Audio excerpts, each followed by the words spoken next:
Research and recording of Canadian creepies happens on the shared land and traditional territory of the Haudenosaunee and Anishinaabe peoples, many of whom continue to live and work here today. This territory is covered by the Upper Canada Treaties. A key treaty governing this territory is the Dish with One Spoon Agreement. This treaty between the Anishinaabe, Mississaugas, and Haudenosaunee people binds them to share and protect the land. Subsequent Indigenous nations and peoples, settlers, and all newcomers have been invited into this treaty in the spirit of peace, friendship, and respect. We all share the responsibility of ensuring the dish is never empty, meaning we must take care of the land and the creatures we share in it. Welcome back to another episode of the Canadian Creepies podcast. I'm Valerie. And I'm Allie. Thanks for joining. We are going to be diving into Canada's darkest mysteries, some eerie legends, and some actually pretty chilling true crime stories. This week, we're covering a case that shook a small Ontario town to its core, the tragic murder of 9-year-old Christine Jessop in 1984. Christine's disappearance and the heartbreaking discovery of her body months later set off one of Canada's most infamous investigations. This case would take a really shocking turn years later when DNA evidence exonerated the man originally convicted of her murder, leading to new questions about justice, wrongful convictions, and some of the challenges of finding the actual real killer after so much time had passed. It's a story of unimaginable loss, devastating mistakes, and ultimately a breakthrough that brought long-awaited answers. But even with those answers, Christine Jessop's case remains a haunting reminder of how fragile justice can be. And in this episode, we're honored to share a message from a member of Christine's family who reached out to reflect on what the case means to them today. Their words provide a deeply personal perspective on the tragedy and its really lasting impact. Get ready as we revisit the heartbreaking case, uncover the twists and turns, and share insights from those closest to it. Let's dive in. Let's do it. Okay, so one thing I noticed about this case, and one thing I've noticed overall with our cases is that we're accidentally timely with this stuff. Like some of the dates in this case are sort of relevant to now. Do you know what I mean? Okay.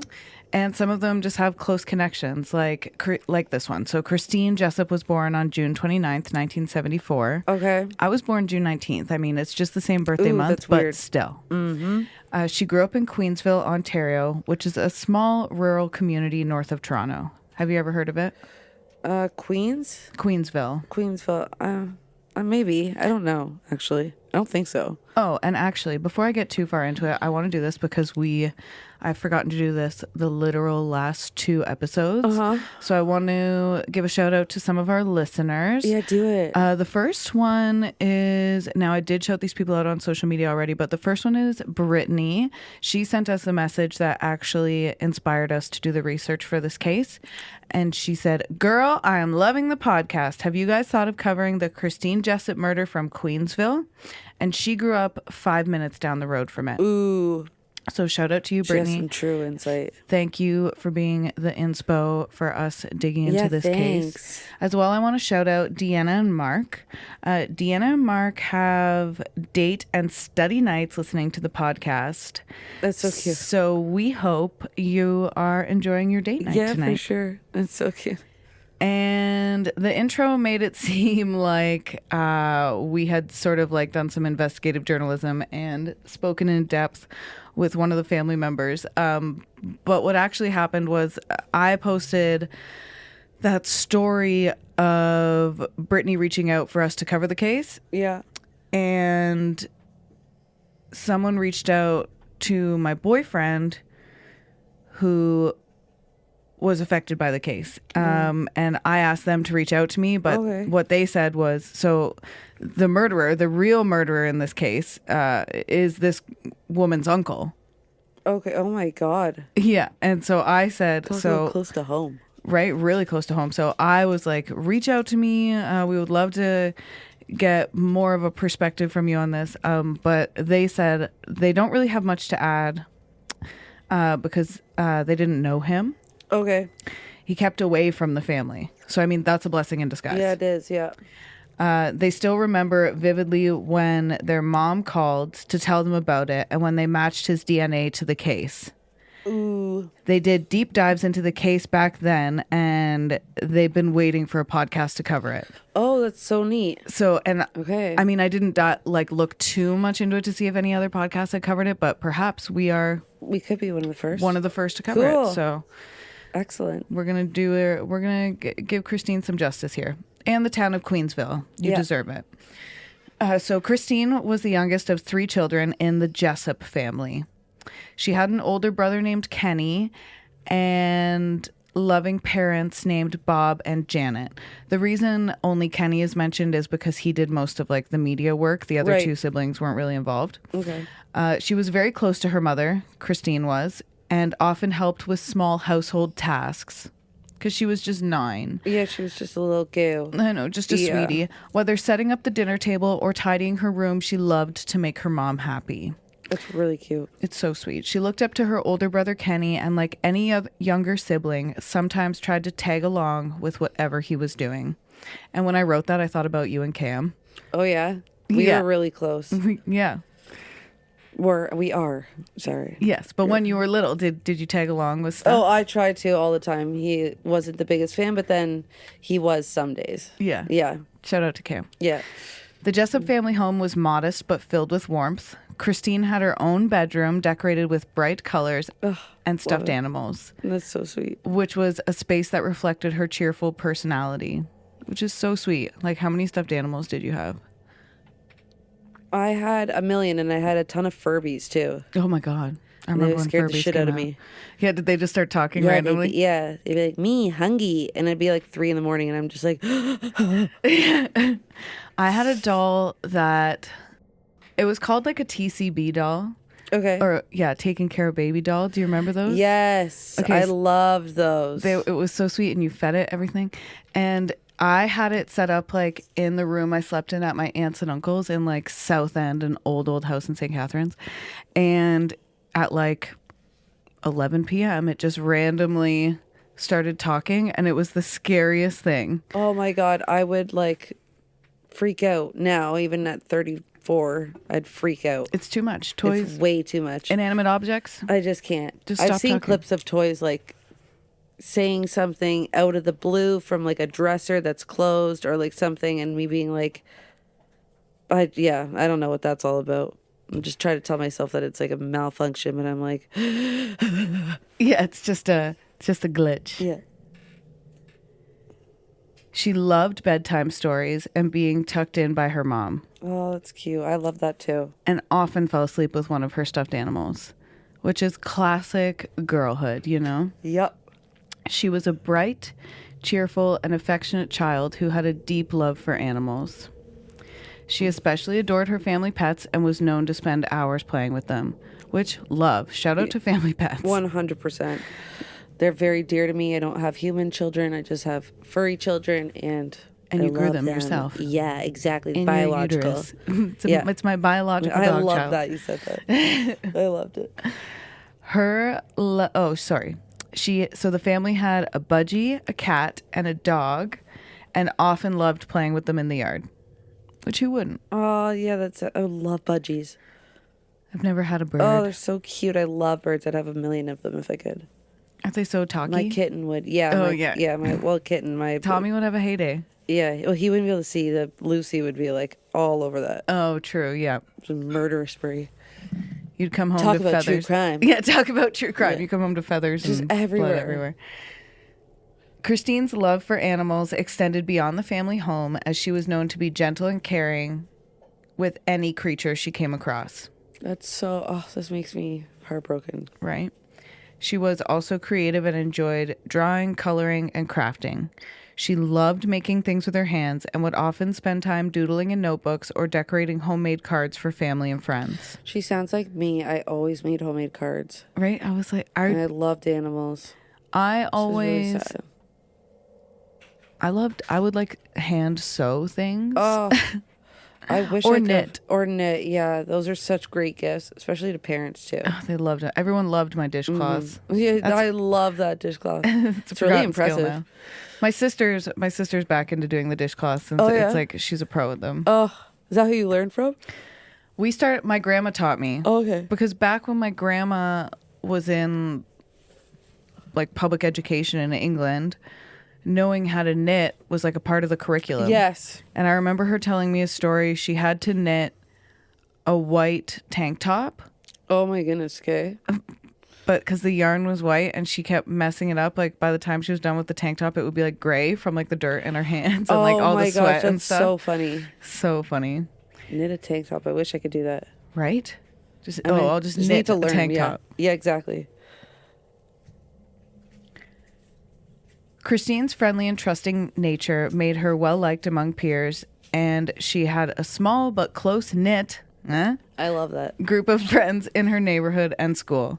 Family was incredibly important to Christine.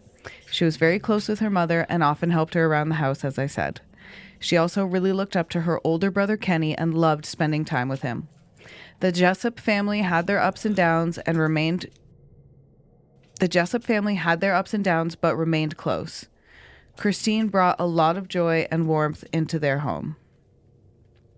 Christine also had a lot of love for the outdoors and could be found riding her bike, playing with friends in the neighborhood, or spending time at local parks. Like, honestly, she sounds like a classic, like, good kid. Yeah, classic, well-rounded, sweet sensitive 9-year-old. Yeah. Just caring, empathetic child, Yeah.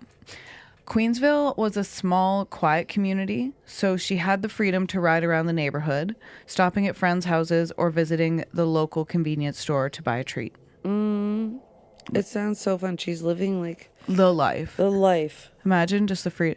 I mean, I live next door to an Avondale, but growing up, when I grew up was around when, and we'll cover this case, was when Paul Bernardo and the Carla Homolka thing happened. So I wasn't allowed to walk to the Avondale by myself. I hate that he ruined that for you. Well, for us all. Yeah. He really did. I didn't have anything near me. So it really is a privilege as a 9-year-old to be able to like know your community is that safe. Yeah. She had a playful, adventurous spirit and a curiosity about the world around her. Okay. Like many kids her age, she also enjoyed watching cartoons, playing with dolls, and collecting stickers. Oh, I love her. Simple joys that made up a happy childhood. Love sticker collecting. Oh, remember those Sandy Lion stickers? Oh, yeah, and like the metallic ones. Get those at a good... like holographic ones. Yeah. So cool. What are they called? A book fair. Get those at a good book fair. Scholastic book fair. Or if you went to the theaters and there were those like dollar or toonie ones and you had to put those, you get like the big ones. Those, the big stickers. I loved those. Let us know if you guys love stickers. Let us know if you still have your stickers. I would love to see them. I wish I kept my pogs. I had so many pogs.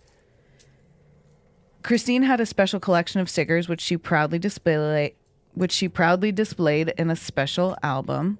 And her favorite cartoons included the Smurfs and the Care Bears. Aww.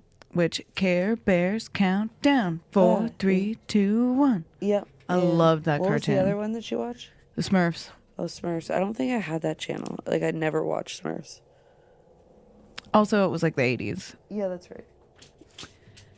Christine also loved spending time watching cartoons after school or on Saturday mornings, which, facts. That's tea. Who doesn't? Yep. She often made up little stories and adventures for her dolls and stuffed animals. Also, that's girlhood. She had a creative imagination and can spend hours playing pretend whether with her toys or her neighborhood friends. Like, it really seems she was, like, well-rounded, just a happy... Yes. She was a warm, energetic young girl who embraced the joys of childhood with enthusiasm. Yep, that's right. Christine's typical weekday was like that of any 9-year-olds, which I feel like when I go through her like routine, you're going to get a little flashbacks to when you were 9. Yeah, okay. Because I did writing it. Oh, you did? Okay. She woke up in the morning to get ready for school, often having a simple breakfast like toast, cereal, or eggs before heading out. She attended school in Queensville, where she was known as a polite, friendly student who got along well with her classmates. I was like, would they have described me that way? I don't know. After school, she would sometimes stop at a local convenience store to get a little treat, as she had a sweet tooth, chocolate bars and chewing gum being her favorites. Oh, I love that for her. Right? Other afternoons, she would either play outside with her friends, ride her bike, or spend time drawing and coloring at home. That's where I was like, that's Allie. Yeah, I know. I did. I had so many arts and crafts at home. Dinner time was for the family to gather, and Christine enjoyed helping in small ways, like setting the table or stirring ingredients if her mom was cooking something simple. That's so cute. Right? Good for her. She had good work ethic. She had good work ethic and like a great relationship with her family. Yeah, that's amazing. After dinner, she would watch her favorite shows, play with her dolls or stuffed animals, or sit and chat with her mom before getting ready for bed. That's really cute. Her bedtime routine usually included PJs, brushing her teeth, and picking out a stuffed animal to sleep with. She loved bedtime stories and sometimes asked for one more story before falling asleep, which is actually the sweetest thing. Felix always asks me for one more chapter. Oh, then you know it's a good book, too. Yeah. Hopefully that would help them enjoy reading later on, too, in life. I think so. I hope so. We'll see. Yeah. I'll let you know in 10 to 15 years. 10 to 15 years. Get back to me. Yeah. Christine's life was filled with the simple joys of childhood, family, friendship, and play.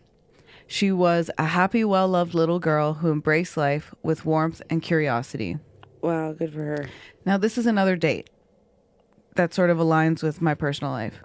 October 3rd. On October 3rd, 1984, Kyle's birthday is October 3rd. Right. But he wasn't born until 1994. Okay. So 10 years later, 10 years after Christine vanished, Kyle was born. That's wild. It was a typical Wednesday afternoon, and Christine had been excited that her father, Bob, was scheduled to return home that day after serving jail time. Oh, my God. For fraud-related charges. That's nice. Yeah. So it's a little white-collar crime. Yeah.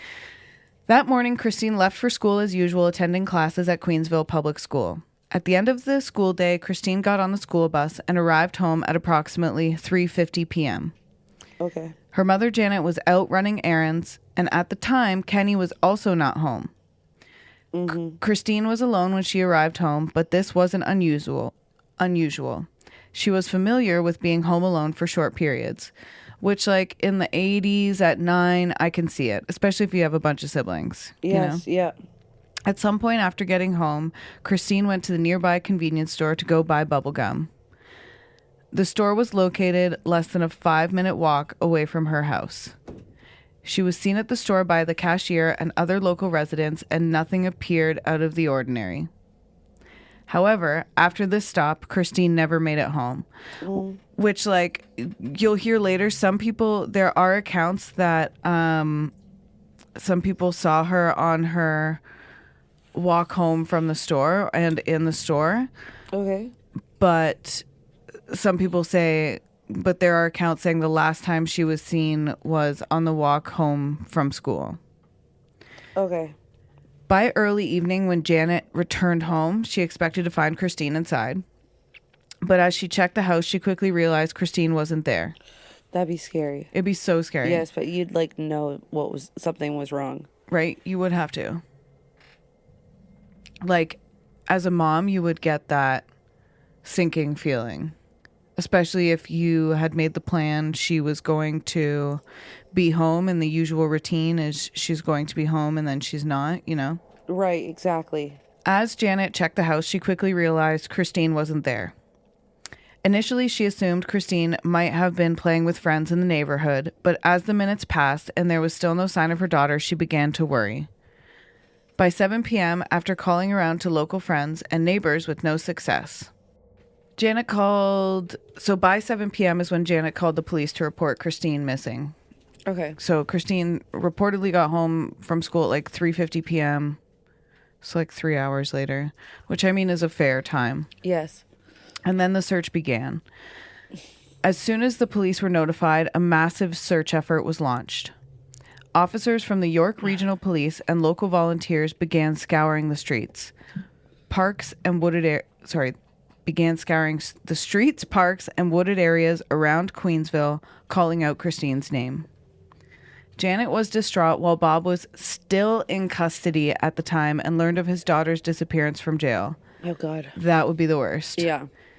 The entire Jessop family was devastated and were struggling to understand what could have happened.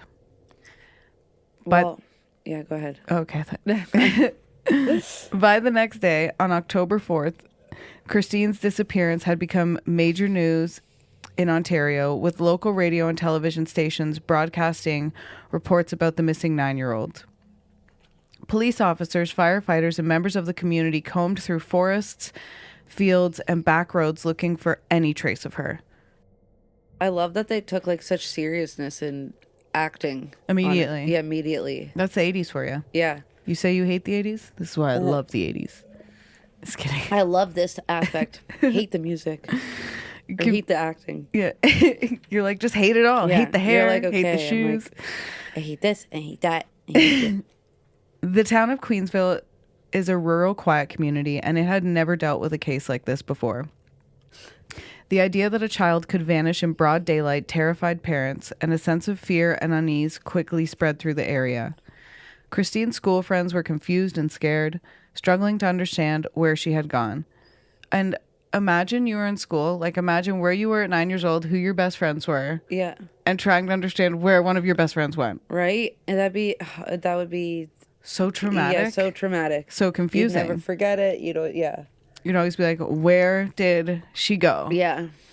Parents began keeping their kids closer, understandable, Yeah. warning them not to walk alone, and many had started accompanying their kids to and from school, something that hadn't been a concern before. So prior to this, the kids have been walking themselves to school. That was me. I walked myself to school all the time by myself. Until that woman was like, if you ever develop cancer from farmer sprays, call me and I'll represent you. And I'm just like, huh?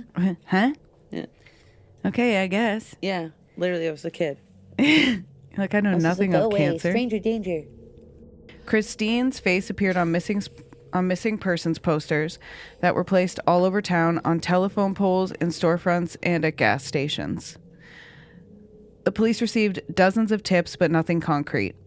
Christine's mother and brother made emotional pleas on the news, begging for anyone with information to come forward. Okay. Which is so sad. That's really sad because the stress that they were feeling was probably astronomical. That's a great word for it. Yeah. Like, yeah, just an obscene amount of stress. Yeah. My God. Like, enough to probably maybe cause a heart attack to happen. You know what I mean? Like, especially in your parents. Yeah. Like, that amount of stress. At least a strong heartburn. Yeah, at least a strong heartburn. Exactly. As the days turned into weeks, the police began to investigate various theories. Could Christine have run away? This was quickly ruled out, as she had no reason to leave and she had been excited for her father's return. Why? And I would what really 9-year-old hope that is running away? Yeah, I would really hope that they're not wasting time on something like that. It's like, for real. Another theory was, could she have been abducted by a stranger? Investigators considered the possibility, but had little evidence to support it. Because in these cases, it usually is someone that the family knows. right. Another theory was, just as I said, was Christine taken by someone she knew? Police leaned into this theory, questioning family members, neighbors, and acquaintances, which makes sense. But hopefully they questioned anybody they had an inkling about, and didn't cut corners. Wait till you hear this case. Okay. You're gonna be Angry? You're gonna be angry, frustrated, just like, what the heck? And it's, you know what? It might give you more evidence to hate the 80s. Okay. Because of the laissez-faire police work. Ugh.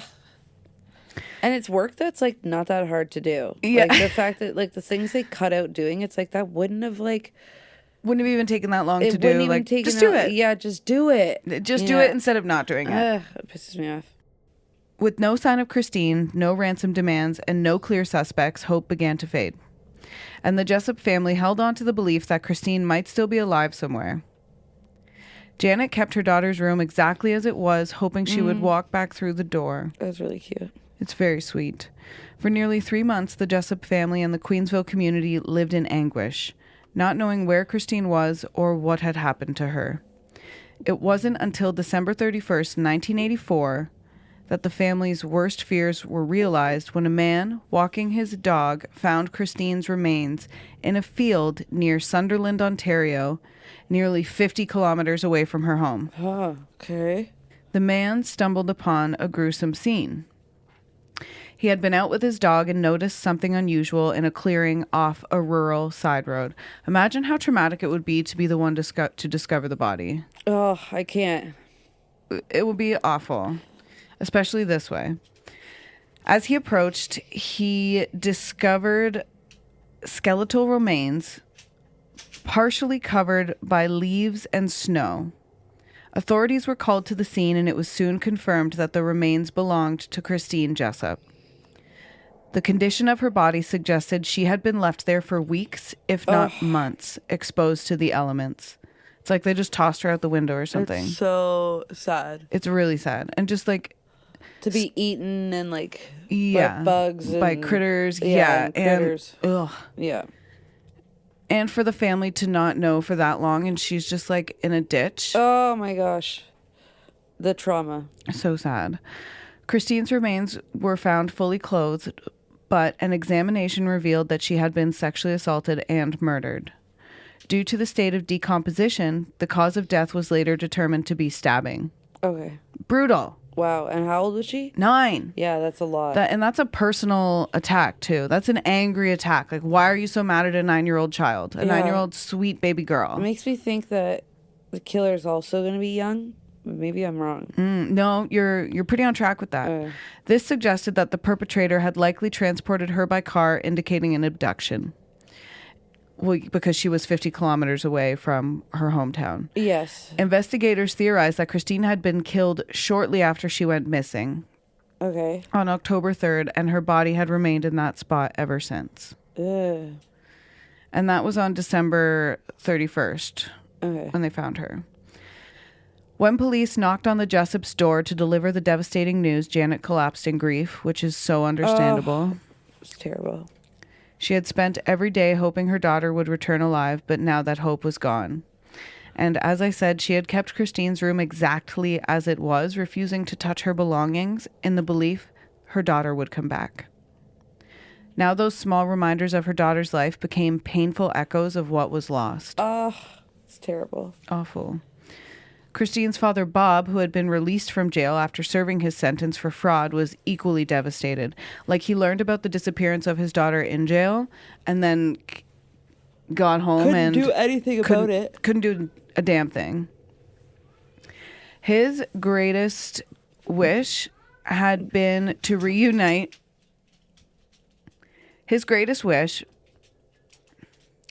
Bob's greatest wish had been to reunite with his daughter, but instead, he had to mourn her. Christine's older brother Kenny struggled with guilt and sorrow. He had been 14 years old at the time of her disappearance and had felt responsible for protecting his little sister. Yeah. That's so sad, but it's not your fault. The only person's fault it is the person who abducted her. Right. And killed her and sexually assaulted her. I wonder what the dad was in jail for. Fraud. Oh, yeah, fraud. So just like white collar crime. Yeah, not just fraud is not cool. No. But, I'm not condoning fraud. Yeah. He didn't like physically hurt someone. Correct. Yeah. Kenny also later recalled the crushing weight of losing his sister in such a horrific way. The town of Queensville was absolutely shattered. What had been a hopeful missing persons case had turned into a tragic murder investigation. Mm-hmm. Because, like, it was already, like, the biggest case to have happened to Queensville. Yeah. Even just, like, a missing kid case is huge. And then for it to turn into homicide, it's just the whole town. They must have been devastated. Probably, if it was a strong community, everybody would have been so sad. Yeah. Local residents, classmates, teachers, and neighbors all struggled to comprehend how something so horrific could happen in their quiet rural town. She was so young. She was so young. She's my son's age. But yeah, exactly. In the days following the discovery, residents placed flowers and teddy bears outside the Jessop home, showing their love and support. Okay. It's really nice of them. People gathered for vigils, holding candlelight ceremonies in Christine's memory. Which is very sweet. That's really sweet. I always find candlelit little, what are they called? Vigils. Vigils to be quite comforting. Yeah. I like. They look cozy. They look calm. They look respectful. Yeah. Absolutely. And it speaks to the character of the community that in tragedy they're coming together like this. Yes. So shout out Queensville. Yeah. Parents across Queensville tightened their grip on their children, warning them to never walk alone. This case introduced a deep lingering fear. If it could happen to Christine, could it happen again? With Christine's remains found, the missing persons case officially shifted into a homicide investigation. The Ontario Provincial Police, along with York Provincial Police... The Ontario Provincial Police, along with York Regional Police, worked together to examine the crime scene. Christine's body was found fully clothed, lying in a wooded clearing. Right. Due to the advanced state of decomposition, forensic experts determined that she had been there for months and likely killed soon after her disappearance. However, the rural location where her body was found presented a challenge. There were no immediate witnesses, no surveillance cameras, and no clear evidence left behind. I mean, especially in the 80s. There was nothing. There wasn't even a Ring camera on that corner. And, what was I going to say? DNA technology didn't exist, right? Yeah, well, we're going to get there, yeah. Yeah, okay. Police scoured the area searching for footprints, tire tracks, or discarded items that might have belonged to the killer. They also began re-examining everyone in Christine's life, focusing on who might have had access to her or the ability to transport her so far from home. With few leads, investigators felt increasing pressure to find the person responsible. I would hope they did. Right? Yeah. But I think you're going to hear it, they kind of shoot themselves in the foot, feeling the pressure to find someone. Yeah. And I think us as the public, we have to calm the fuck down sometimes. I think so too. We have to calm the fuck down and let these people work, because a lot of the time, as we're going to see, this just leads to people in charge of upholding the law to making mistakes. That's true. I mean, they're human as well. They're human as I well. would just hope that they use the resources that the public don't have access to. Exactly. You know? And they do. Yeah. And I think we just get scared and we're like, well, it's your job to protect us. Yes, it is, but there's still a certain amount of due diligence and investigative work. Yes. That has to go into finding the correct person. Yes, exactly. It's not arrest first, ask questions later. We have due process here in Canada. Yes. We sure do. Yeah, we sure do. We sure do. Christine's murder shocked and devastated the small community of Queensville, and police immediately ramped up their investigation.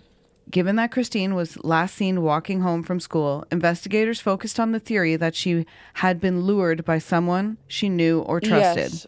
which makes sense. It's like to kill a 9-year-old, like, as an adult would be, like, I feel like it's just rare. Like, you don't hear it. So it would make more sense for someone, like, young, I feel like, closer to her age, to be more comfortable with it for whatever reason in my head. Oh, I see what you're saying. Yeah. Well, the person is still, I would say, young. Young? Okay. Yeah. From the beginning, police interviewed family members, neighbors, and local residents, hoping to determine who might have had the opportunity to take her. Okay. The Jessop family fully cooperated with the investigation. So there were they didn't think anybody in the Jessops did it. They were cleared. Oh, that's good. But there was immediate scrutiny on Christine's home life, particularly because her father, Bob, had been in jail at the time of her disappearance for fraud-related charges. But it's like that was for fraud. Yeah. Were they thinking maybe someone that he pissed off? Yeah. Yeah. I mean, it is a possibility, but... Yeah, totally. And the police examined whether there could be a connection, but nothing suggested Bob had any involvement. Okay. As investigators combed through tips and leads, they became interested in a neighbor. Oh. Named Guy Paul Morin. A quiet, somewhat reclusive man who lived next door to the Jessop family. A guy named Guy. Yeah. Ugh, I hate that. Guy Paul Morin, well, it's okay. Hold your judgment for a minute. Don't worry. Okay. Guy Paul Morin was a 23-year-old furniture maker who lived with his parents in a house directly beside the Jessops. Okay. He was described as an introverted, eccentric young man who played the clarinet and had a passion for beekeeping. So like a really nice man. Yeah. He's just making, and you know what? We're in bee crisis now. Yeah, we are. Maybe we should have let Guy Paul Morin keep going with his bees. I love bees. Some in the neighborhood considered him odd because it was like the 80s. So this guy's probably just on the spectrum. Yes. Some in the neighborhood considered him odd, and because he didn't fit in with the typical societal norms of the small town, he stood out. So, like, good for small towns for having community, bad for small towns for, like, you know, wanting everybody to be the same. Yeah, exactly. Everybody's different, guys. Yeah, don't be closed-minded. Yes, I like that. Don't be closed-minded. During police interviews, Janet mentioned she had once felt uneasy about Guy and that she just didn't trust him. Okay. Which was just like, I feel like she was just grasping at straws as well. You know what I mean? That's true. This vague suspicion combined with Guy's close proximity to Christine's home led police to focus on him. Okay. And when I say focus, I mean focus. Like watch too? They were in on him. They were like, it is this man. There's no way it's anybody else. Okay. Investigators believed that his quiet, solitary nature and his lack of a strong alibi made him a strong suspect. Morin was questioned on April 22nd, 1985, and was later arrested. However, his arrest and subsequent conviction would later prove to be one of Canada's most notorious wrongful convictions. Wow. Yeah. He's just like, come on. Yeah. He's like the bees. The bees. Who's going to take care of the bees? Yeah. They're like, shut up and sit down. You did this. We know you're good for it. Yeah. Also, all our cops are from Boston. Or New York, whatever that accent was. New York or Boston, yeah. Whatever. Coffee. Yeah. At the time of Christine's murder, forensic DNA analysis was not yet widely available. So this goes into what you were thinking about DNA. Investigators relied on traditional forensic methods such as hair and fiber comparison, which were far less reliable. So it's like they would, pull a hair off. They would just compare it that way instead of using DNA. They wouldn't pull a hair off someone's head, but they would pull a fiber off and try and match it to a different fiber in Guy's house and then say that was it. Okay. This would play a major role in Guy Paul Morin's wrongful conviction. Wow. Authorities also faced challenges in piecing together Christine's final moments due to the lack of witnesses and the rural location where her body was found. Okay. The case was further complicated by the fact that Christine's body had been exposed to the elements for nearly 3 months, making it difficult to determine exactly where and when she had been killed. Okay. Wow. Despite the arrest of Guy Paul Morin, many questions remained unanswered, and it would take decades before the real perpetrator was finally identified through advancements in forensic science. Wow. Why did police suspect Guy Paul Morin? So he lived next door to the Jessops in Queensville and had no criminal record or history of violence. They were like, this is his first crime and his only crime. Yeah. He was known as an eccentric and quiet young man working as a beekeeper and part-time furniture finisher. However, there were a few key reasons why police began to suspect him. He didn't fit in socially. This is not a reason to suspect someone. I know. It's like, yeah. Then you'd have to suspect every single person. Yeah. Everybody deals, you know what I mean? We're all different. Yeah, so. you can catch me at moments of not fitting in socially. Exactly. Yeah. Yeah.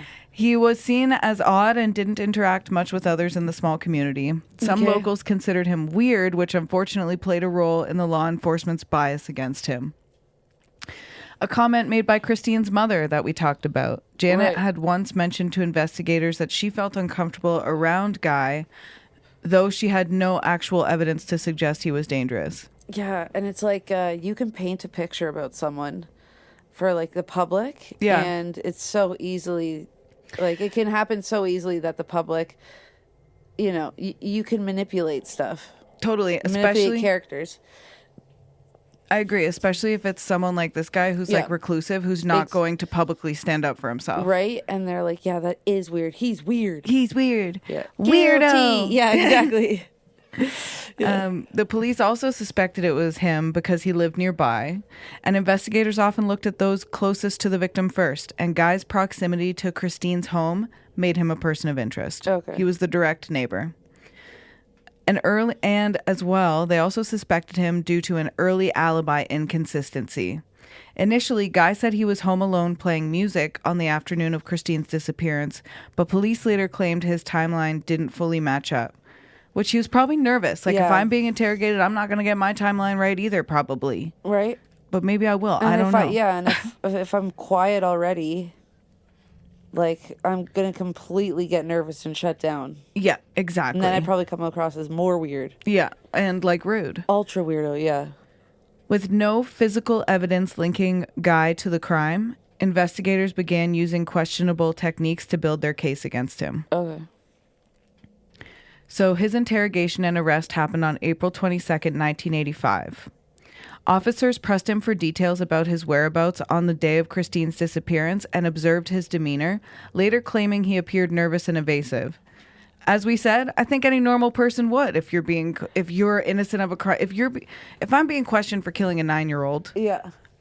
and because they just live next door, Yeah. I would be nervous and evasive as well. 100%. Because then you're thinking like, You're scared. It's scary. It's intimidating. I'm innocent, but like, then you're thinking of the absolute worst that can happen too. Yeah, and also police interrogation, like cops, traditionally, if there are any cops listening to this, listen, you're inherently intimidating. Your badge, your cop, your badge, your gun, your vest, you're intimidating. A lot of you are tall. Yeah. Intimidating. And you know that. You know that. Yeah. So why not be self-aware and mindful of it and like approach situations like with a more... You know what I mean? And you would think that like a cop and their career path would maybe like meet a shit ton of different types of people. Yeah. And be aware that some people could just be, like quiet. Like maybe don't just assume they're guilty because like they're showing maybe no emotion or like some because they don't have a lawyer. Yeah, exactly, and they're scared shitless of what's going to happen to them. Yeah, especially if it's a small town. Maybe he even knew the cops interrogating him. That's true, but maybe they would say that if so. Despite his insistence he had nothing to do with Christine's murder, Guy was arrested the same day and charged with first-degree murder. Okay. The lack of concrete evidence didn't stop investigators. They were convinced they had found their man. One of the most controversial aspects of the prosecution's case was their use of jailhouse informants. And you're going to hear about this a lot in this case. All right. This is a tactic that has since been widely criticized for its unreliability. So it's like when people are in jail, they take the word of the other inmates against certain people. Right. Do you know what I mean? Yes. While awaiting trial in jail, Guy was housed with known criminals, some of whom later claimed that he had confessed to the murder. These informants, looking for reduced sentences or other favors, provided statements that were riddled with inconsistencies. One of the informant's testimony changed multiple times, yet prosecutors still use it as a key piece of evidence against so ridiculous. Guy. It's so ridiculous. If I'm an inmate and I know potentially I could get like a benefit from like lying, you don't think any of them do that? Yeah. It's like, come on. Oh my God.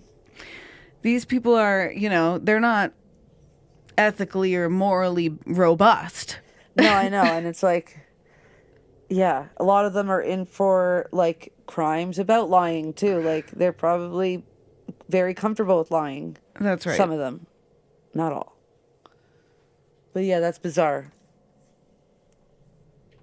Nice. I was looking up robust. I did use it right. Robust. I looked at Kyle and it looked like he was side-eyeing me with the use of that phrase. So I looked it up. I used it right. Robust. Yeah. It was how I used it. You thought it was odd. I know. I thought it was good. Oh, good. Oh, I should assume you're thinking good things of me and not the worst always. Yes. Oh, that's my mental illness seeping through. Sorry about that. 100%. Morin's first trial, Guy's first trial, was in 1986, and this resulted in an acquittal. The year my brother was born. Coincidence? I think not. I know. Oops. And I'm going to look up acquittal. An acquittal is a judgment from the court resulting from a finding of not guilty. Okay. So his first trial, they were like, not guilty. His defense lawyers successfully argued that there was no forensic evidence tying him to the crime, and that the case relied heavily on circumstantial evidence and unreliable witness testimony. Wow. Which is true. Yeah. Facts. Good case. Defense. Book shut. Should be done. However, the prosecution was not satisfied with the outcome. And with all the money and power of the government behind you, why would you be satisfied when you did not win? Right? Why would you admit defeat in a court of law against the average Joe when you can keep on going after him? Right. The Ontario Court of Appeal overturned the acquittal, ordering a new trial citing legal errors in the first proceedings. Oh my God. His second trial was in 1992. They did not leave this poor man alone. Wow. This is when he was wrongfully convicted. In 1992, Guy was retried, and at this time, and when I was, this is just funny sidebar. Okay. The word retried, when I was doing my research, that specific word in this specific sentence, Yeah. I kept reading retired. Oh, I would do the same thing. So I was like, in 1992, Morin was retired, and I was like, and then I would continue reading and be like, in the context of the sentence, I don't understand. I know. But it's retried. It sounds like it could fit, though. Yes. But I get it. Then you're just like, wait, huh? That doesn't make sense. I got you. So he was retried, not retired. Okay. Guy was retried, and at this time, the prosecution presented forensic evidence that they claimed linked him to the crime. Okay. Blah. Yeah. However, DNA testing was still in its infancy, and the forensic methods used were later proven to be deeply flawed. Okay. So they just really wanted this guy. They wanted this guy for away. this crime. Yes, they wanted Not even someone. They wanted this guy. Yeah. This time, Guy was found guilty and sentenced to life in prison for Christine Jessop's murder. Wow. The wrongful conviction devastated him and his family, while Christine's family believed they had finally found justice. It is an actual disservice. It is an actual disservice to the victim, to the community. It is a disservice to the community to wrongfully convict someone, to not do the due diligence, to properly find and do the proper investigatory things. Do you get some type of like financial comp if you're wrongfully convicted for? Like, Oh, yeah. Yeah. You're going to hear about it. Yeah. Despite the conviction, Morin and his defense team never stopped fighting to prove his innocence, which good on that defense team. Good on them. Years They later, like to hear. advances in DNA technology would uncover the truth. Guy was not the killer, Oh. as we know. Guy, he's like, my bees. He's like, I can get back to my bees. Yeah. After his wrongful conviction in 1992, Guy spent several years behind bars maintaining his innocence. Wow. His lawyers and supporters continued to fight for justice, believing that faulty forensic evidence, unreliable witness testimony, and investigative bias had led to an innocent man being imprisoned. Wow. Which, yes, all those things are true. By the mid-1990s, DNA testing had significantly advanced, allowing for more accurate analysis of forensic evidence. Yeah. Thank you, 90s. Guy's legal team, along with the Association in Defense of the Wrongfully Convicted, so they were smart. They were like, let's find the people who helped the wrongfully convicted and involve them. Right. And they did. And they pushed for Put them on the spot. Right? Exactly. Put them on the spot. Yeah. And so the Association in Defense of the Wrongfully Convicted pushed for the re-examination of the biological samples collected from Christine Jessop's body and clothing. Wow. Thank goodness they did that. That's hardcore.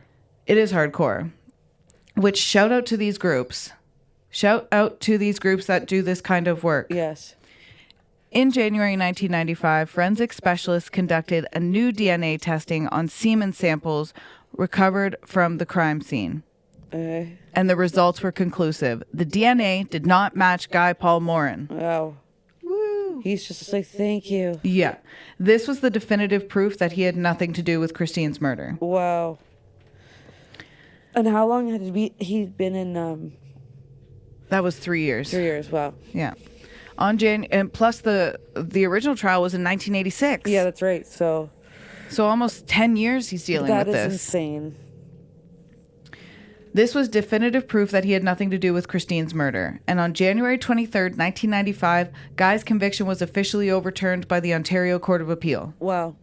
He was fully exonerated, becoming one of the most high-profile cases of wrongful conviction in Canadian history. Wow. The moment was bittersweet. While Guy was finally free, he had lost over a decade of his life to a crime he didn't commit. So sad. It's devastating. It's sad. And the trauma. And you wouldn't ever trust systems ever again. Yeah, and you'd be traumatized for sure. Absolutely.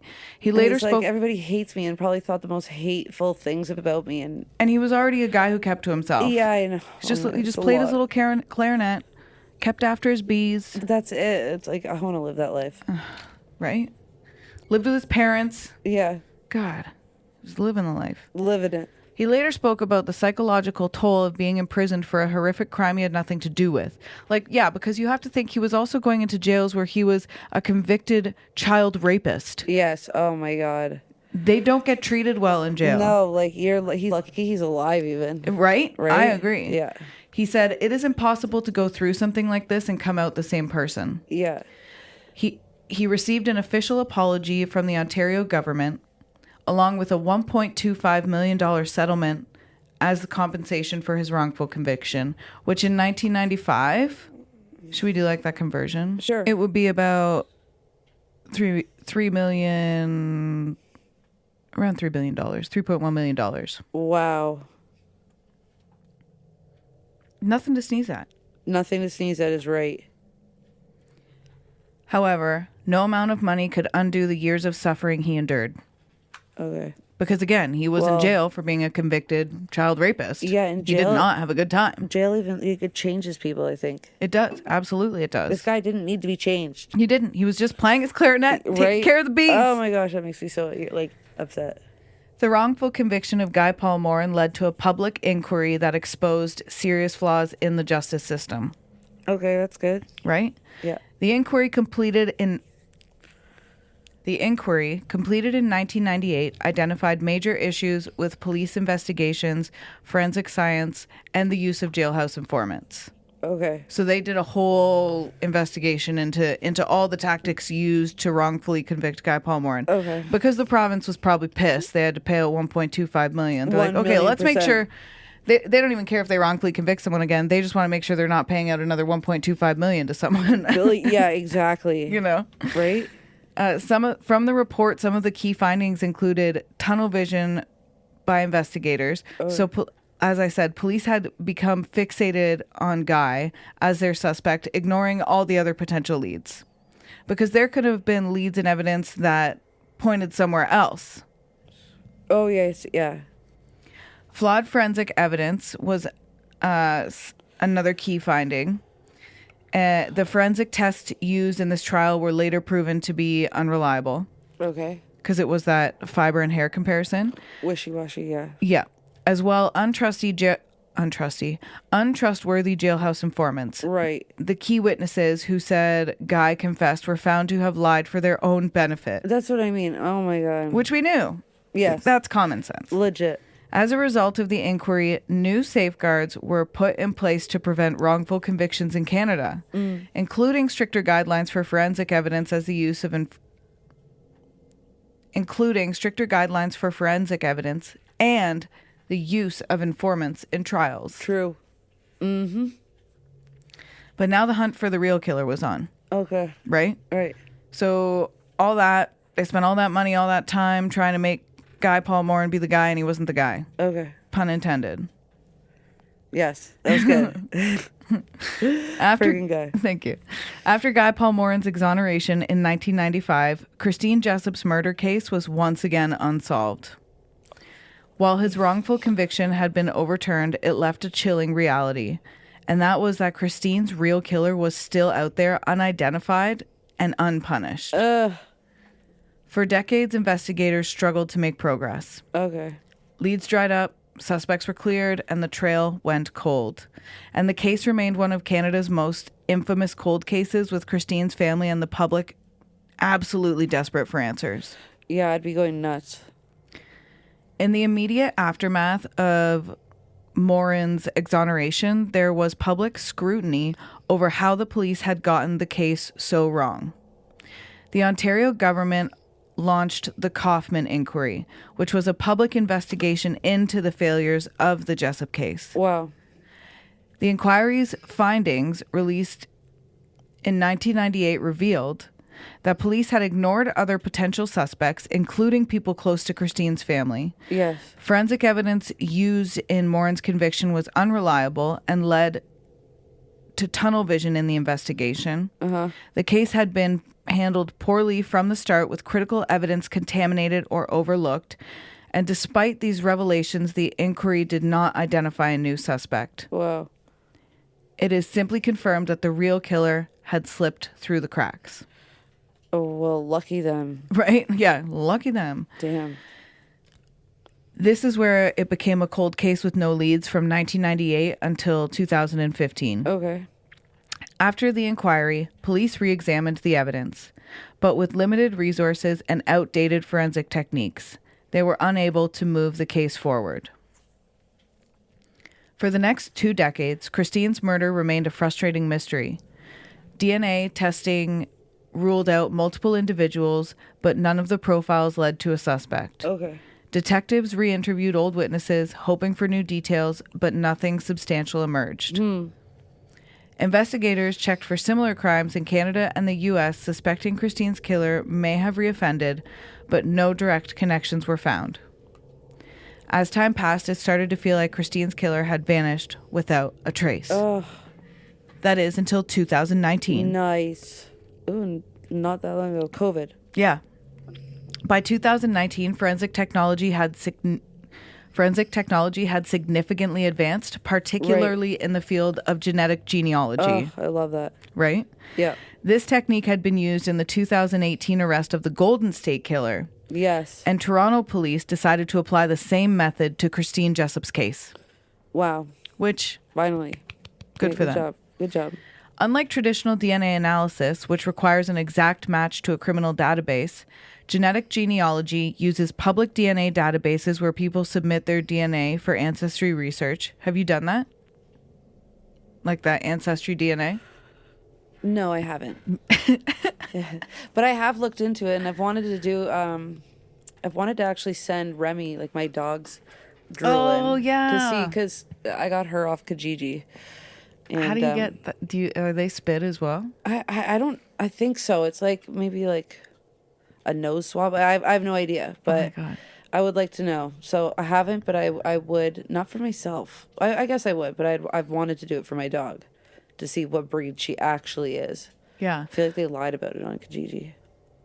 Yeah. Oh, because Yeah. what they say on Kijiji. Well, they said that she's a shepherd lab husky, and like I see the shepherd, and I see see the the lab, lab. but I don't know what that husky's I about. don't see any husky. No, But maybe, you know. it's like a selling tactic or something. They're like, yeah, she's a husky. Yeah, it's a popular breed, right? That's Yeah. what she is. So genetic genealogy also finds partial matches to distant relatives of the unknown suspect, Right. which is cool. It is really cool. It also builds a family tree so it can trace potential suspects based on their family history, Right. which is really cool. That's really cool. Toronto police paired with Othram Inc., which is a Texas-based lab specializing in cold case investigations. Right. And by 2020, they had their first major break.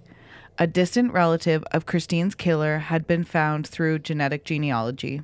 Wow. For decades, investigators held on to the unknown DNA profile, hoping that someday technology would evolve enough to identify the killer. Huh. And it did. Wow. Here is how genetic genealogy worked to find the killer. Investigators uploaded the unknown DNA sample, the semen sample found Yes. on Christine's clothing. Yeah. Yuck, gross. Yeah. To a public genealogy database Okay. where people voluntarily submit their DNA for ancestry research. So Oh, like my- Ancestry yeah. DNA, 23andMe, whatever. So this person had done that. Somebody in his family had. Okay. Yes. They found partial matches, which were distant relatives of the unknown killer. Mm-hmm. Using the family tree analysis, genealogists worked backward, tracing generations of family connections until they found a direct Perfect match. Wow. That is so cool. Police finally identified Calvin Hoover as the person responsible for Christine's abduction, sexual assault, and murder. And he was there. Oh, Calvin Hoover was 28 at the time of Christine's so murder. young, but yeah. Young, but still like an adult. An adult. Yeah. He had been a friend of the Jessop family, meaning he would have been familiar with their home, routine, and Christine herself. Yes. Which is how he was able to lure her away. Calvin was married to a woman who was friends with Janet. Oh, Imagine. wow. I can't. With Imagine that. if your friend's husband killed your fucking child. I can't. No. And sexually assaulted. And her. sexually. No. Yeah, and she was 9. Yeah, that's fucked up. This connection made it easy for him to gain Christine's trust, Wow. which could explain how he was able to lure her away from her home without raising any suspicion. Calvin worked as an installer at Eastern Independent Telecom, a communications company in Markham where he was a colleague of Christine's father, Bob. So he was one of Bob's buddies. Oh, my God. He was Bob's buddy. His wife was friends with Janet. Yeah. Awful. Ew. So bad. This professional relationship led to a personal connection between the Hoover and Jessop families. Wow. Christine and her brother Kenny would often visit the Hoover's house to play with their children. This makes it so worse. Like, this was your children's friend. Legit. Calvin was married to a woman called Heather who worked as a dispatcher at the same company. Okay. Which, like, on the outside is so sweet. Like, you all work together, you all, like, and now you all, like, are getting along. He just fucking ruined it. Yeah, he did. Together, Calvin and Heather had 4 children. 2 from Heather's previous relationship, whom Calvin adopted, and 2 biological children. Which, don't be a dick and go adopting children and making yourself look like a white knight. Yeah. Screw you. Yeah, all for, like, personal gain, yeah. The family resided in a modest home near the Toronto Zoo. Despite his outward amiability, Calvin had a reputation for heavy drinking, partying, and gambling, and that does not surprise me. No, it doesn't surprise me either. What a great combination. Right? He was known to be selfish, often prioritizing his desires over family responsibilities, and exhibited a vindictive streak towards those close to him. Nice. Calvin. Nice. Calvin. Yeah. You know what's another one? Calvin. Yeah, Calvin. Ugh, I hate that name. On October 3rd, 1984, the day Christine went missing, Hoover's wife Heather was at work. She informed the police she assumed Calvin was also working and mentioned he was taking care of their children. Despite being a family friend and one of the last people to see Christine alive, Calvin Hoover, oh my gosh, I'm so upset. Calvin Hoover was never interviewed by police during the initial investigation. Wow. He was also close to the family. What would that have taken? Not that long. I hate police force when they neglect fucking brutal. the most simple things to do. Right? That was simple. That's a friend. That's someone close. That's someone very close. It's extremely simple, yeah. And this oversight has never been fully explained. Yeah, why would they admit to... Yeah. Yeah. Once police had Hoover's name, they needed to confirm that his DNA was an exact match. Right. So they tracked down samples from his past, possibly from old police records or medical sources, and officially confirmed, I like that. That he was the source of DNA found on Christine Jessop's body. Okay. On October 15th, 2020, Toronto police held a press conference to announce their findings. Calvin Hoover has been identified as the person responsible for the abduction and murder of Christine Jessop, said Toronto Police Chief James Raymer. James Raymer, okay. Such a win. Yeah, that's a huge win. Such a win. Took 36 years, but here we are. Why was Calvin Hoover never a suspect? Despite his proximity to the Jessop family, Hoover was never considered a suspect in the initial investigation, and there are several reasons for this. One was the focus on Guy Paul Morin. Once police locked onto Morin as their prime suspect, they ignored other potential leads. Which is like classic police. Yes. We got to stop doing that, guys. We got to stop doing that as police forces. Right. If us as the public are whining and complaining at you to find a guy, you need to tell us to stop. Just tell us to stop. Yeah. Stop kowtowing to us. Yeah, exactly. Calvin also had no criminal record at the time. Unlike Guy Paul Morin, Hoover didn't stand out to investigators as someone suspicious. So he was like a regular stand-up guy. He had, he adopted his new wife's 2 of his kids. He had a good job. He had buddies. You know what I mean? He seemed like an average Joe. The third reason he was never a suspect was because he was a friend of the family.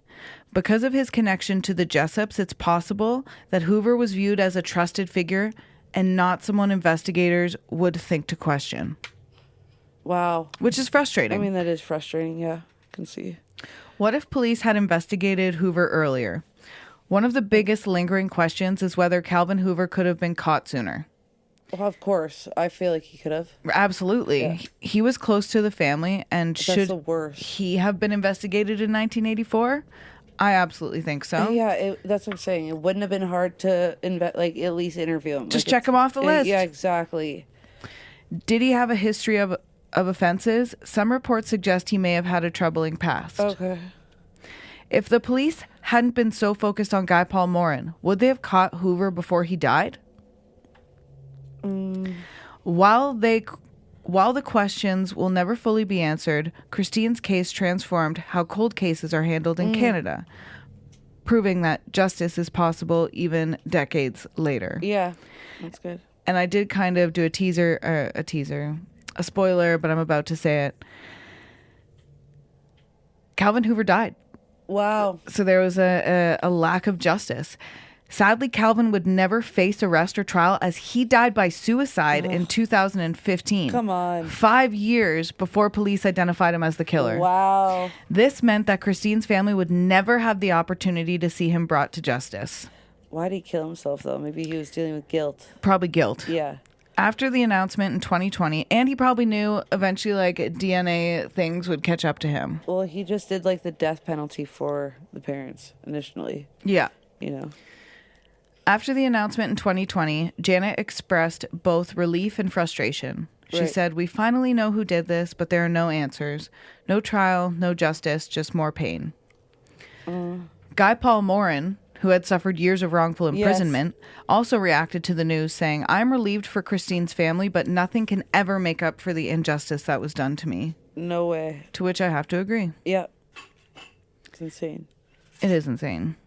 The identification of Calvin Hoover as Christine Jessop's murderer in October 2020 elicited a complex array of emotions from her family, who had endured 36 years of uncertainty and grief. Wow. Upon learning that Calvin, a family friend, was responsible for Christine's death, Christine's brother Kenny expressed a mixture of relief and anger. He stated, "Relief that we finally have the answer we waited for, angry about who it is, frustrated, sad." Kenny noted the painful irony that it had to be someone we knew well. Yes. Brutal. Janet also conveyed a sense of relief upon discovering the identity of her daughter's killer. She expressed that knowing who was responsible provided some closure after decades of uncertainty. However, it was a betrayal by a trusted friend. 100%. The revelation that Hoover, who had been a trusted family friend, was the perpetrator deepened the family's sense of betrayal. Calvin had even participated in search efforts and attended Christine's funeral. Wow. Actions that now seemed like cruel deceptions. POS. Yeah, he's a piece of shit. Yeah. The family also grappled with frustration over investigative oversights, as anyone would. Yes. Despite Hoover's close association with the Jessop family, he was never questioned during the initial investigation. This lapse left the family pondering whether Christine's murder could have been solved earlier, sparing them years of anguish. Probably. Right? Well, I'm assuming. In the aftermath of the revelation, both Janet and Kenny joined Innocence Canada in calling for an independent review to seek accountability for the prolonged miscarriage of justice. They emphasized the compounded pain of enduring 36 years without answers and the wrongful conviction of an innocent man. Wow. The identification of Calvin Hoover as Christine Jessop's murderer brought a bittersweet closure to her family. While they found some solace in knowing the truth, the discovery also reopened wounds of betrayal and highlighted significant flaws in the original investigation. Wow. The tragic case of Christine Jessop and the wrongful conviction of Guy Paul Morin had profound and lasting impacts on the Canadian judicial system, leading to significant reforms and broader lessons in criminal justice. Judicial reform stemming from the case was the establishment of Innocence of Canada. Yeah. The miscarriage of justice in Morin's case was a catalyst for the formation of Innocence Canada, which is a non-profit organization dedicated to identifying and advocating for individuals wrongfully convicted. Right. This organization has been instrumental in exonerating numerous individuals and continues to work towards preventing wrongful convictions in Canada. Another judicial reform that stemmed from this case was the Kaufman Inquiry recommendation. The public inquiry by Justice Fred Kaufman examined the systemic failures that led to Morin's wrongful conviction. The inquiry's findings highlighted critical issues such as the misuse of jailhouse informants, the dangers of tunnel vision in investigations, and the need for proper forensic procedures. These revelations prompted reform in police investigative practices and prosecutorial conduct to prevent similar injustices. Wow. And some broader lessons learned from this case. The dangers of tunnel vision.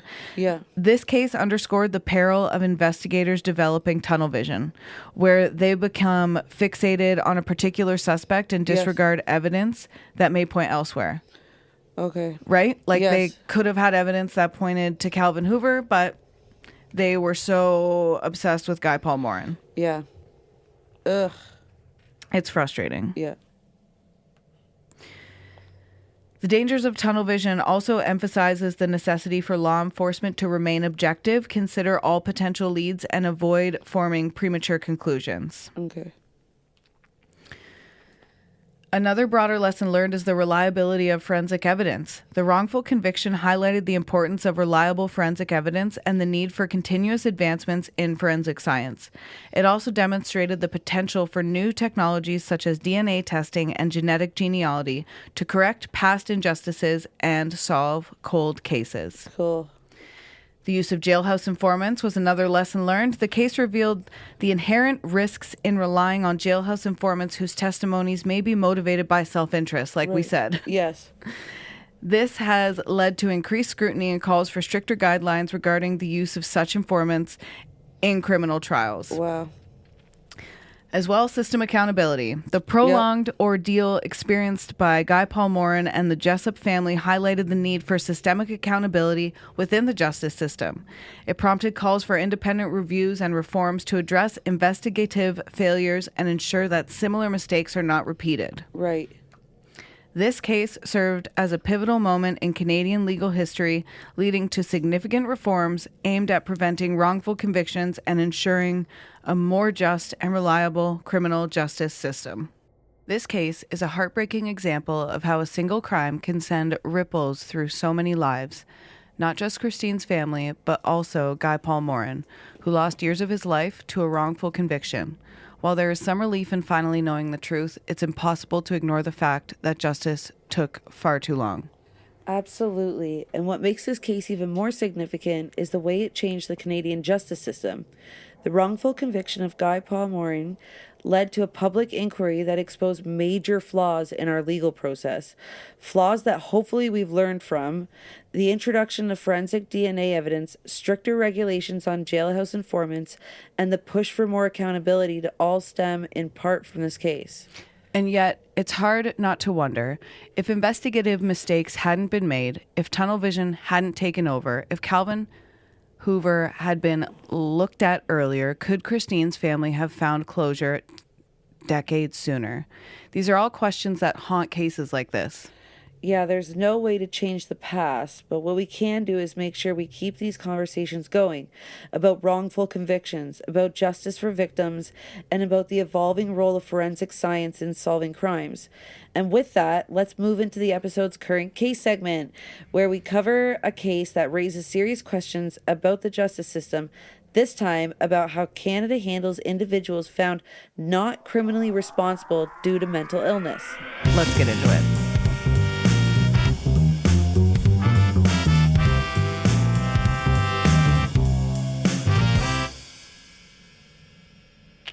In this episode's current case segment, we're diving into the story of Tian Hu Zhan, a man once dubbed the Zombie Killer. This case raises serious concerns about how Canada handles individuals found not criminally responsible due to mental illness and whether the justice system does enough to balance public safety with rehabilitation. Right? Yeah, exactly. Have you heard of this case? No. I know, I was excited for this one. Yeah, I'm really intrigued. Jean first made headlines in 2010 when he was arrested in Glasgow, Scotland, for the brutal killing of his roommate. Dang. At the time, he was diagnosed with schizophrenia and found not guilty by reason of insanity. Okay. Which is Scotland's equivalent of an NCR ruling in Canada. Okay. Instead of a prison sentence, he was confined to a high-security psychiatric hospital for treatment.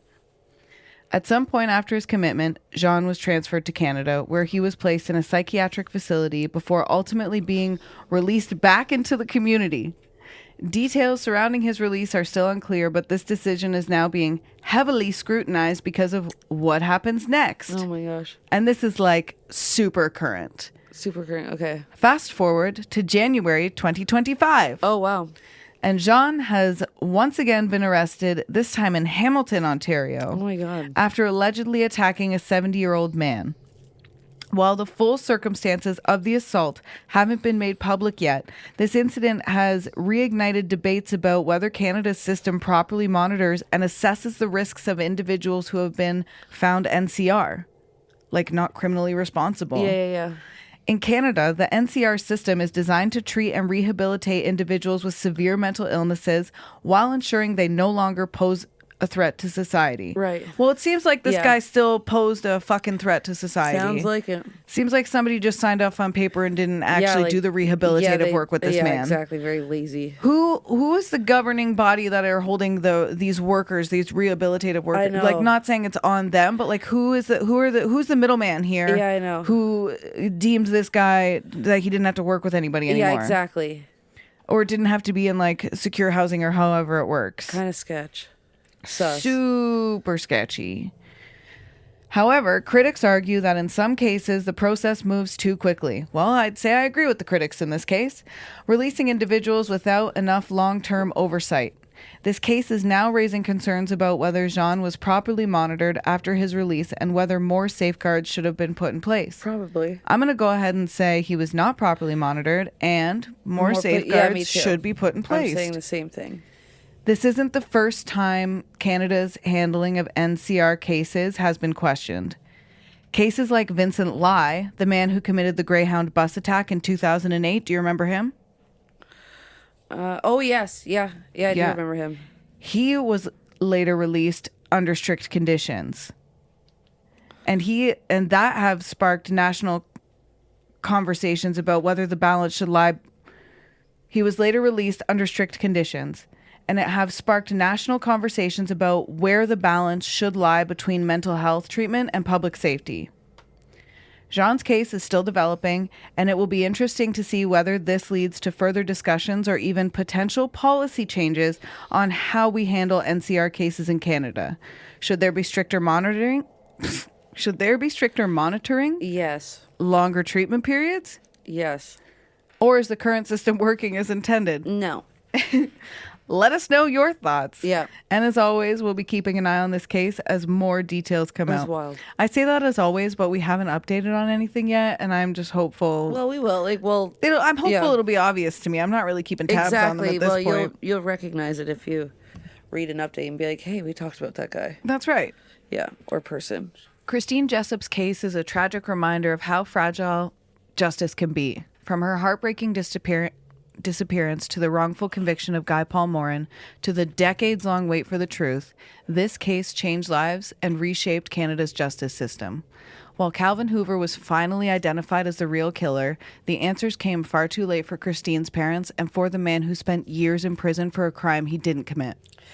And what's frustrating is that wrongful convictions aren't just a thing of the past.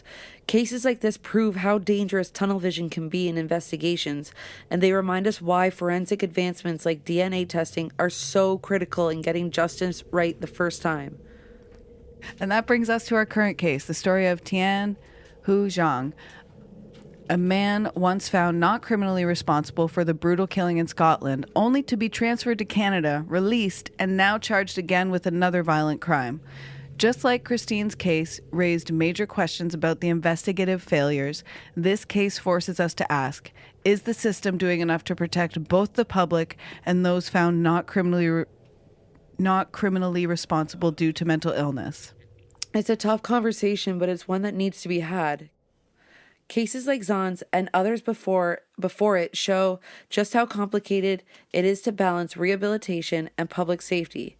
What do you think? Should Canada have stricter monitoring for individuals released under the NCR rulings, or is the system working as intended?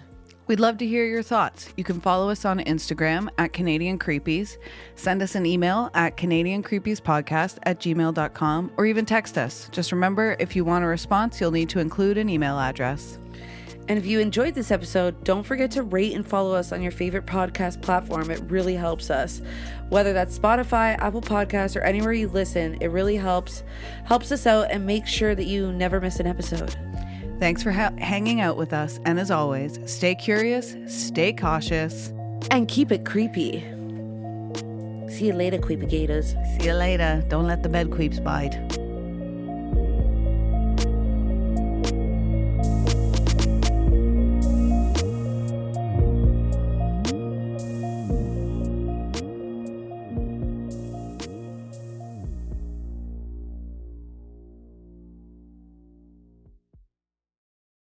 Thank you to Kyle McDonald for editing and composing our theme song.